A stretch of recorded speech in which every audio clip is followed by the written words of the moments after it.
তিন শ্রেণীর ব্যক্তির বিরুদ্ধে আল্লাহ বলেন আমি নিজেই কিয়ামতের দিন মামলা দায়ের করব। I will be against them in the day of judgment. Three categories of people I will be against them in the day of judgment. তিন শ্রেণীর লোক কিয়ামতের দিন তারা ছাড় পাবে না।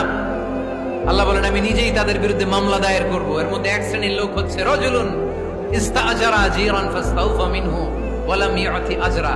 একজন শ্রমিক ভাড়া করে তার কাছ থেকে কাজ নিয়েছে কিন্তু তার পারিশ্রমিক আদায় করে নাই। এরকম আছে না নাই? দাপট দেখায় ইউনিভার্সিটির ক্যান্টিন গুলোতে, ইউনিভার্সিটির ক্যান্টিনে যে খায় মাগার বিল দেয় না, এরকম টাকায় দাসরা নাই। চায়ের দোকানে চা খায় পরে দিমু বিল দেয় না, আছে না নাই? দোকানে যে পণ্য কিনে বিল দেয় না, পরে দিমু, আছে না নাই? কিয়ামতের দিন আল্লাহ তোরে মাস্তানি ছুটাবে, চিল্লা এখন ঠিক কিনা? আনা খাসমুহুম, আমি নিজেই তাদের বিরুদ্ধে মামলা দায়ের করব। কথাটা কার?